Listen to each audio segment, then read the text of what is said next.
அனைவருக்கும் ஆனந்தமான இறைவணக்கம். ஆன்மீக சிவ சொந்தங்களே, குரு பெயர்ச்சி 2026 12 ஆண்டுகளுக்கு பிறகு குரு பகவான் உச்சத்துக்கு வராரு.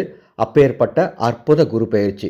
குரு பகவான் ஒரு வருடத்துக்கு ஒரு முறை ஒரு ராசியிலிருந்து இன்னொரு ராசிக்கு போவார். அவருடைய உச்ச வீடான கடக ராசிக்கு இந்த வாட்டி பெயர்ச்சி ஆறாரு. மீண்டும் உச்ச ராசிக்கு வரத்துக்கு 12 ஆண்டுகள் ஆகும். அதனால தான் 12 ஆண்டுகளுக்கு பிறகு நடக்கும் உச்ச குரு பெயர்ச்சி இது. இந்த குரு பெயர்ச்சி 2/6/2026 ஆண்டு, அதாவது ஜூன் 2ஆம் தேதி நடைபெற உள்ளது. குரு பகவான் மிதுன ராசியிலிருந்து உச்ச வீடான கடக ராசிக்கு பெயர்ச்சி ஆறாரு. இந்த பெயர்ச்சியினால் யோகம் பெறும் ராசிகள் எவை, பரிகாரம் செய்து கொள்ள வேண்டிய ராசிகள் எவை அப்படிங்கிறத நான் சொல்ல போகிறேன். நான் ராசிகளை சொல்கிறதுக்கு மேலே ஒரு அறிவிப்பை கொடுத்துட்றேன்.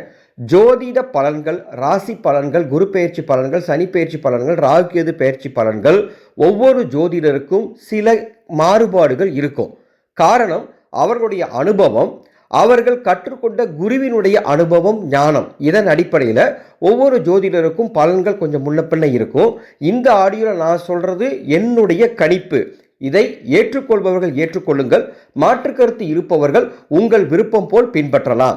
இந்த ஜூன் 2ஆம் தேதி நடைபெறும் குரு பெயர்ச்சியால் அற்புதமான யோகத்தை அடையக்கூடிய ராசிகள் 4: கடகராசி, கன்னி ராசி, விருச்சிக ராசி, மீனராசி ஆகிய 4 ராசிக்காரர்கள் அற்புதமான யோகத்தை அடைய போகின்றார்கள். மிதமான பலனை அடையக்கூடிய ராசிகள் எவை? மேசம், ரிஷபம், மிதுனம். பரிகாரம் செய்து கொள்ள வேண்டிய ராசிகள் எவை? சிம்மம், துலாம், தனுசு, மகரம், கும்பம் ஆகிய ராசிக்காரர்கள் கண்டிப்பாக பரிகாரம் செய்து கொள்ள வேண்டும். அன்பு சொந்தங்களே, இந்த குரு பெயர்ச்சி மிக மிக முக்கியமானது என்பதை நீங்கள் கருத்தில் கொள்ள வேண்டும். ஏனென்றால் குரு பகவான் தான் உங்களுடைய பொருளாதாரம் மற்றும் எதிர்காலத்துக்கு மிக முக்கிய பங்கு வகிக்கும் அற்புத கிரகம், ராஜ கிரகம். எனவே குரு பகவானால் இந்த 2026ஆம் ஆண்டு நடைபெறும் பயிற்சி அடுத்த ஒரு ஆண்டுகளுக்கு உங்களுக்கு எந்த விதமான பாதிப்புகளும் வராமல் இருக்க, குரு பகவானால் யோகம் கிடைக்க நான் சொன்ன ராசிகள் பரிகாரம் செய்து கொள்ளுங்கள்.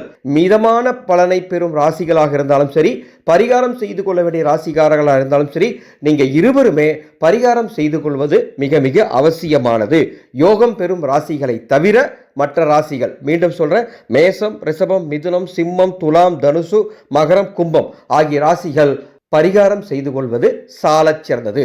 நமது ஆனந்தொளி அறக்கட்டளை ஒவ்வொரு வருடமும் குரு பெயர்ச்சி அன்னைக்கு மிக சிறப்பாக பரிகார மகா ஹோமம் நடத்தி பரிகார ரக்ஷை தருவது வழக்கம். அந்த ரக்ஷை ஒரு ஆண்டுகளுக்கு பயன் தரும். அந்த ரக்ஷை இடுப்புல கட்டிக்கலாம், கழுத்துல கட்டிக்கலாம், கையில கட்டிக்கலாம். ஒருவேளை கட்டிக்கொள்ள விருப்பம் இல்லைன்னா பர்ஸில் வச்சுக்கலாம், ஹேண்ட்பேக்கில் வச்சுக்கலாம், அல்லது வண்டி வாகனங்களை வச்சு விட்டுறலாம். அதையும் வச்சுக்க மாட்டாங்க அப்படின்னா பூஜை அறையில வச்சு வணங்கினா கூட போதும். ஒரு வருஷத்துக்கு குரு பகவானுடைய பாதுகாப்பு கிடைக்கும். இந்த ரக்ஷைக்கு முன்பதிவு இன்று தொடங்கிவிட்டது. தேவைப்படுவோர் மேலே உள்ள வாட்ஸ்அப் எனக்கு தொடர்பு கொண்டு உங்கள் குடும்பத்துக்கான ரக்ஷையை முன்பதிவு செய்து கொள்ளுங்கள். அடுத்தடுத்த ஆடியோக்களை குரு பகவானால் யோகம் பெறும் ராசிக்காரர்கள் என்னென்ன செய்யணும், பரிகாரம் செய்து கொள்ள வேண்டிய ராசிக்காரர்கள் என்னென்ன பரிகாரம் செய்யலாம் அப்படின்னு நிறைய விஷயங்கள் உங்களோட நான் பேச போறேன். இந்த சேனலை இதுவரைக்கும் நீங்க சப்ஸ்கிரைப் பண்ணலாம், சப்ஸ்கிரைப் பண்ணிக்கோங்க. பக்கத்தில் இருக்க பெல் ஐக்கானை பிரஸ் பண்ணிக்கோங்க. இந்த ஆடியோவை கேட்டுட்டு கூடிய அன்பு சிவ சொந்தங்களே, கமெண்ட் பாக்ஸ்ல உங்க ராசியை பதிவு செய்யுங்க. நான் ஒரு செடியோட பேர் கொடுக்குறேன். அந்த செடியை செடியாகவோ அல்லது மரமாகவோ வாய்ப்பு கிடைக்கும் போது வணங்குங்க, நல்லது நடக்கும். இந்த செய்தியை உங்களுக்கு தெரிந்த அத்துணை பேருக்கு பகிர்ந்து கொள்ளுங்கள். ஆனந்த மலரட்டும், ஆனந்த ஒளி பரவட்டும்.